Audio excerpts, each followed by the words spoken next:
Você sabia que a aposentadoria dos professores também sofreu alteração com a reforma da Previdência? Se você quiser saber se preenche os requisitos para se aposentar antes da reforma ou em qual regra de transição você vai se encaixar, fica comigo nesse vídeo que eu vou te contar todos os detalhes.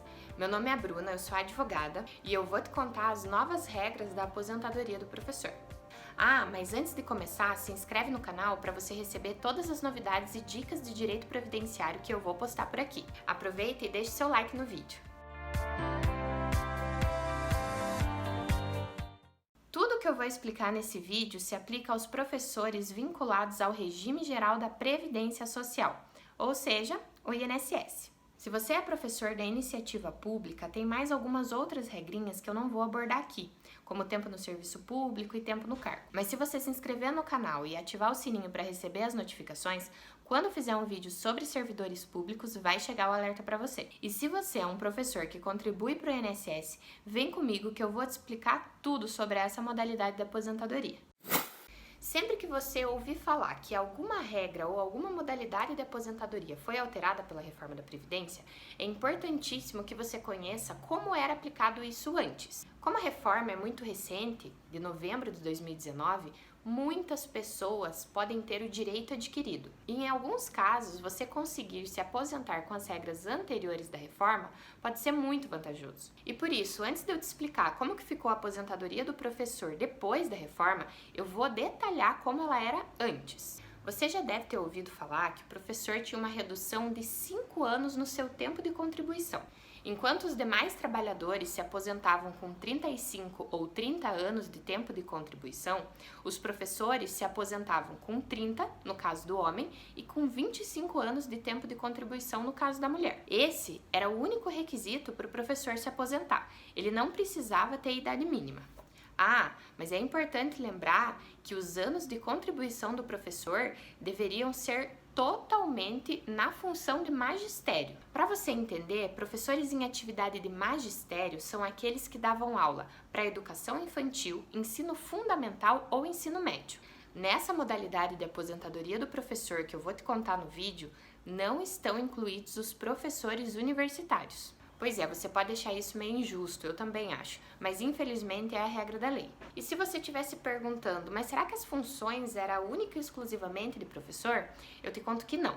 Os professores que exerciam funções de assessoramento pedagógico, direção ou coordenação também podem se aposentar aqui.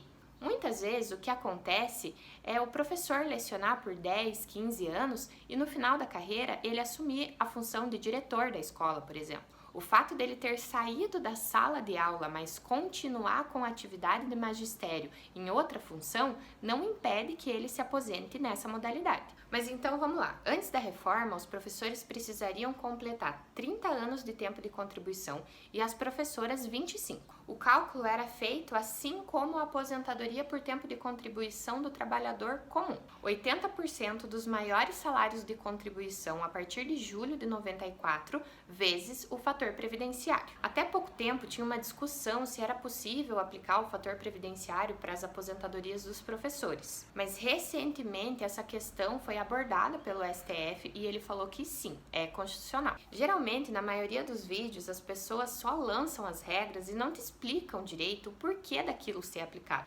Aqui eu vou te explicar o porquê dessa discussão.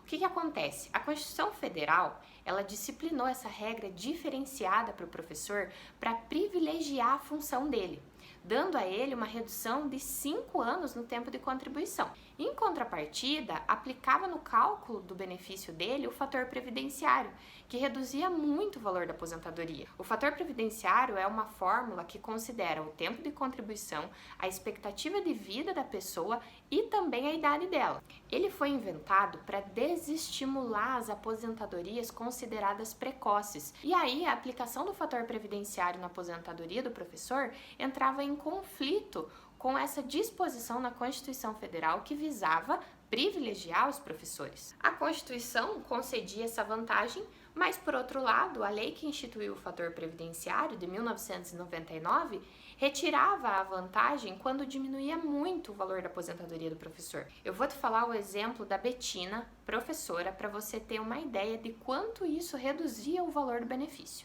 A Betina completou os requisitos de 25 anos de tempo de contribuição em atividade de magistério e tinha 45 anos de idade. Ela tem uma média salarial de R$3.000. Fazendo o cálculo do fator previdenciário da Betina, nós temos um coeficiente de 0,48.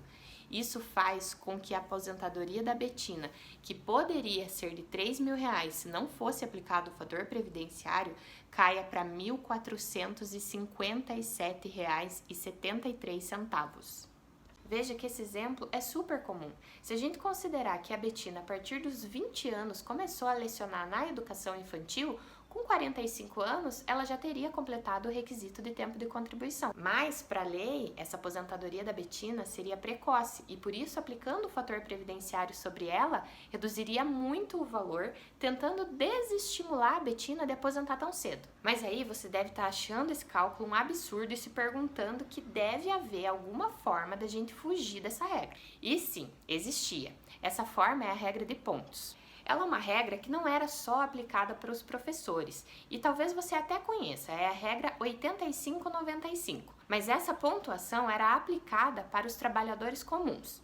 Já os professores poderiam usufruir da redução dos 5 anos que eles têm direito no tempo total de contribuição. Então, para eles, a pontuação seria 80-90, 80 para as professoras e 90 para os professores. Essa pontuação é a soma da idade da pessoa mais o tempo de contribuição dela. Se você fizer uma simulação, vai perceber que para atingir essa pontuação também era um pouco difícil. No caso do professor, por exemplo, que se aposenta com 30 anos de tempo de contribuição, ele deveria ter no mínimo 60 anos de idade para fechar os 90 pontos.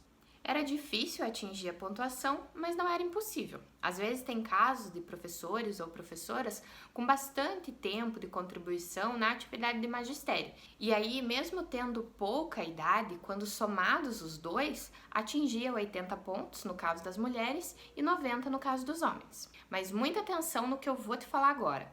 Essa pontuação que eu falei, ela é progressiva. Então, 80 para as mulheres e 90 para os homens é até o ano de 2018. De 2018 até a data da reforma da Previdência, a pontuação progrediu 1 ponto, ficando em 81 pontos para as professoras e 91 para os professores. Pegando o exemplo que eu dei anteriormente, com 30 anos de contribuição em atividade de magistério, um professor deveria ter pelo menos 61 anos de idade para atingir a pontuação e assim afastar o fator previdenciário. Você viu que eu falei que a pontuação ela progrediu a 91 e 81 pontos até a data da reforma da Previdência, né? Isso porque, com a reforma, essa regra de pontuação foi alterada. Mas se esse não é o seu caso, então fica comigo que eu vou te explicar todas as regras de transição que podem ser aplicadas aos professores.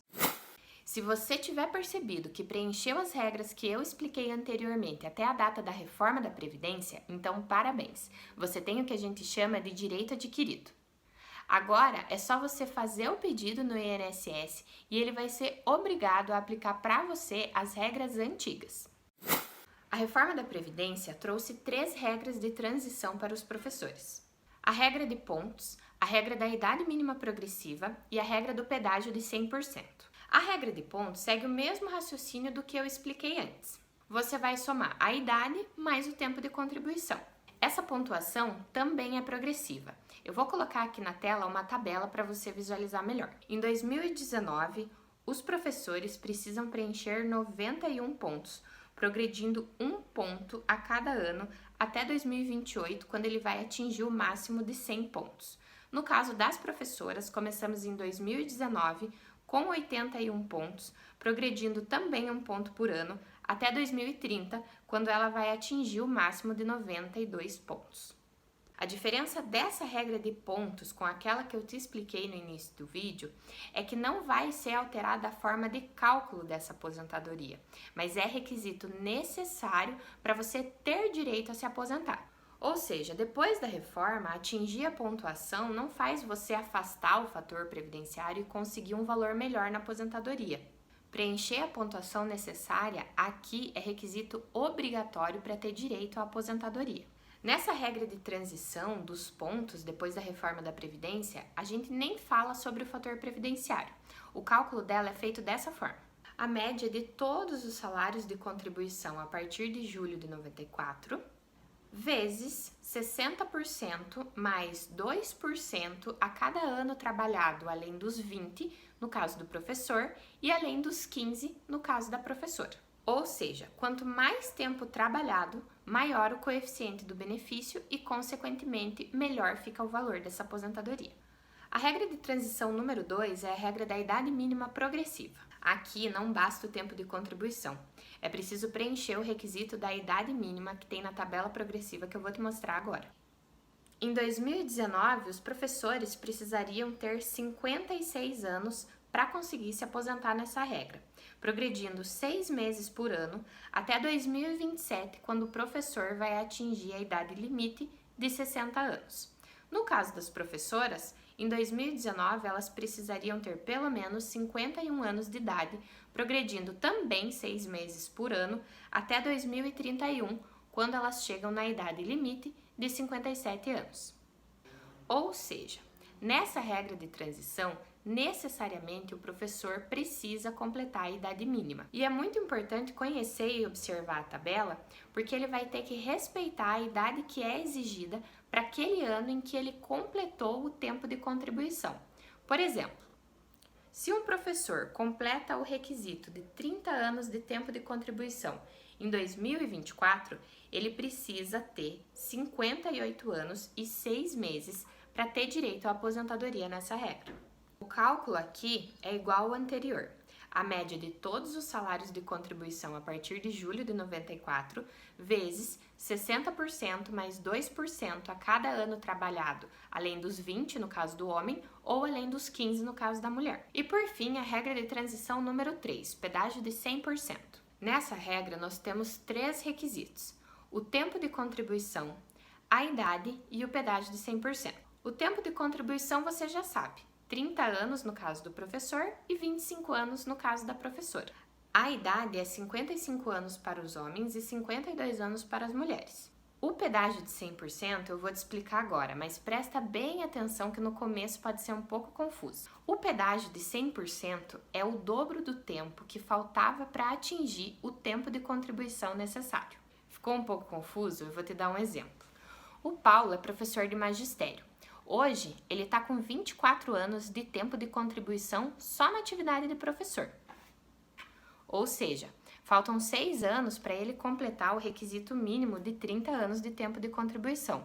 Nesse caso, o pedágio de 100% é o dobro do tempo que faltava. Ele vai ter que trabalhar mais 12 anos. O cálculo da regra do pedágio de 100% é melhor que as outras duas. Também vai fazer a média de todos os salários de contribuição a partir de julho de 94 vezes 100%. Perceba que aqui não tem os 60% mais 2% a cada ano trabalhado além dos 20 ou 15. Por isso que a forma de cálculo dessa regra é um pouco melhor. Mas, ao mesmo tempo, a gente precisa colocar na balança que nessa regra é preciso cumprir o dobro do tempo que faltava. O exemplo do Paulo, 6 anos se transformam em 12, mas em casos que falte 1 ou 2 anos para se aposentar, pode ser que vale a pena esperar para conseguir um valor maior. O planejamento previdenciário nesses casos é muito interessante porque você consegue fazer a projeção tanto do tempo quanto dos valores. Bom, então eu espero que você tenha entendido como era antes da reforma para saber se você tem o direito adquirido e como ficou depois dela, para aquelas pessoas que estavam no meio do caminho, já contribuíam para o INSS antes da reforma, mas ainda não tinham preenchido os requisitos para se aposentar. Para quem começou a contribuir para o INSS depois da reforma da Previdência, tem a regra permanente. Os requisitos são 25 anos de atividade de magistério para ambos, professores e professoras, e também a idade mínima. As professoras precisam ter 57 anos de idade e os professores 60. O cálculo dessa regra também é a média de todos os salários de contribuição a partir de julho de 94, vezes 60% mais 2% a cada ano trabalhado além dos 20 no caso do professor e além dos 15 no caso da professora. Eu espero que você tenha gostado do vídeo e aprendido com ele. Se você puder, curta pra mim e compartilha com alguém que pode estar precisando dessas informações. Até o próximo vídeo.